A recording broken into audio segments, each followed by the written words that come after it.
Инспекторы пожарного надзора вместе с сотрудниками ПДН в Якутске проводят профилактические рейды по жилым помещениям, где живут многодетные семьи. С наступлением холодов в квартирах массово включают электронагревательные приборы, и как результат возрастает нагрузка на сеть, и, следовательно, опасность возникновения пожара становится более вероятной.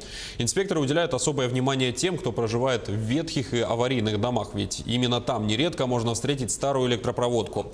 Не остается без внимания и неосторожное обращение с огнем, электроприборами и просто детская шалость. В текущем году в Республике Саха-Якутия зафиксировано 3 случая гибели детей при пожарах, 9 детей травмировано. В 2018 году зафиксировано 5 случаев гибели детей, 5 детей травмировано. Основными причинами данных пожаров стало нарушение правил устройства и эксплуатации электрооборудования, неосторожное обращение с огнем и нарушение правил устройства и эксплуатации отопительных печей.